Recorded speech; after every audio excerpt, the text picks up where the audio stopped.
Good morning, everybody. Tia Torres here. And this is actually a first for me today. Let me explain. This is a part of my Tia Talk podcast, and that's TALK, that I normally only do on my Spotify platform.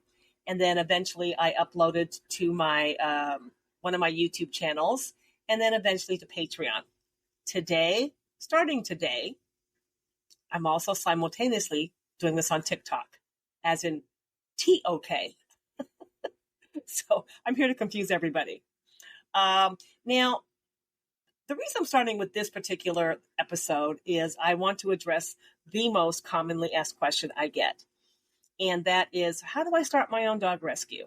And for those of you that have been following me on Spotify and YouTube, and sometimes Patreon, I did a little introductory last week, which is the fact that I really didn't want to do this topic because I'm just so cynical about it.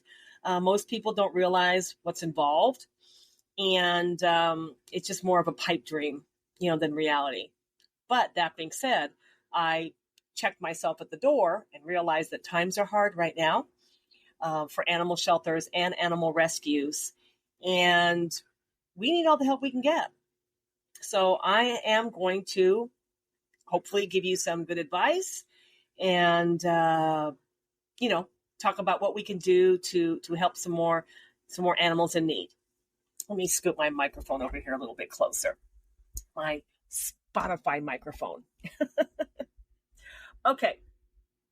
So I think the first thing that anybody needs to take into consideration before starting any type of rescue, whether it's dogs, cats, whatever, is really take a good look at your surroundings, okay? Because if you, especially for those of you that have like a family or a significant other, or you have a job elsewhere, there are other variables that are going to play a part in your rescue life. So let me start with kids, because, right up there with our animals, our kids are the innocent ones here, right? My kids grew up in this lifestyle, so they don't know what a normal life is like. And I know that sounds kind of cute in a Swiss Family Robinson kind of way, but there was a lot of hard work involved. My kids didn't just get to wake up in the morning and go eat some cereal before they went to school. They had to go help with all the animal chores. When the weather was bad, they had to get out there and help me with them. So, I think you have to take your children into consideration before you really dive into this. Are you going to shield them from it? Are you going to involve them and unknowingly drag them into a life that they may or may not want to be a part of? I sadly did not give my kids a choice because we lived on a ranch. We lived on a big property. So they were out there like Little House on the Prairie. They were doing it. The other fact is your significant other. Once you put yourself out there that you're going to do this to the world, to the public, your emails will never stop. The phone will never stop ringing. And I remember those times when I was so passionate because I was new at it, and I would stay up all night long, just going through phone calls and emails. It does play a toll on your partner, and you have to be able to be disciplined enough to know when to say no means no. Okay, but I wasn't at the time. I was not. So my kids and my significant other definitely were dragged in this with me. I had my, we'll call my baby daddy at the time, with him for 12 years. So he was out there, helping me do things and giving me advice on how to build kennels and whatnot. It was rough. It was rough. Plus, at the time when I started Villalobos Rescue Center, I was actually a manager at Petco. So here I was juggling a full-time job.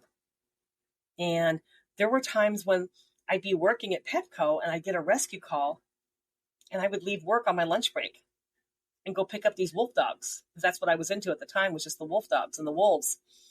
I'll never forget one particular situation where I had to go out and pick up a litter of wolf dog puppies, and they were pretty wolfy looking. Like, at a glance, they looked like pure wolves. And I brought them back to Petco with me, and I had them in a puppy pen in the store until I got off of work. And lo and behold, what luck. The regional manager showed up and wanted to know what these wolves were doing in the store. And I tried to explain to him, this is who I am, this is what I do. And he didn't believe me. He spread the word. He told everybody I was breeding wolves. Why is she breeding wolves and selling them in the store? I mean, it became a huge ordeal until I could clear my name. So it affects everybody. That's the point I'm trying to make. Your rescue efforts will affect everybody unless you can put a lid on it. And again, just know your boundaries. I would say, before you dive into it, before you go out and get your little website and get your little business cards and set up your social media platforms, before you do any of that, because once you put yourself out there, that can of worms, that lid can't go back on. The public will haunt you till your dying days, because people are desperate for a place to take animals right now, especially right now. This is the worst it's ever been. It has never been this bad in my 30-some years of doing this. So before you put yourself out there, I recommend getting a little taste of it and doing a little bit more homework. So I think there are some questions to ask yourself right away. And that is, the first being the most important. And this is the most important question. Do you have the extra money to spend? Just coming from your paycheck. Because don't worry about going nonprofit. Don't worry about them donations. Okay, pretend like they don't exist, because they barely do. So do you have enough money to support your habit? Second question, you're going to rescue dogs, rescue cats, lizards, hamsters, whatever it is you choose. Start with only one. Only one. I get emails all the time. I have 20 acres. I just want to build a bunch of kennels and empty out a shelter. Did you hit the lottery or something? Okay. Start with one animal. Okay. And see how much that changes your day to day. And I'll get into, in the next episode of this, I'll get into like what that entails when you take on that one animal. We'll get into that because I don't want to make these episodes really long. But for the purpose of this one, the first thing is to really decide how much it's going to affect those around you first. Are you going to be able to shield them? Because you know what? Don't drag them down the rabbit hole with you. Again, my kids to this day still work for the rescue. They don't even know what it's like to work anywhere else outside this rescue. Yeah. That's not really a good thing. Okay. So know your limitations on how it's going to affect those around you. Now, if you're on your own, you're single, well, then I guess your answer is easy. All right.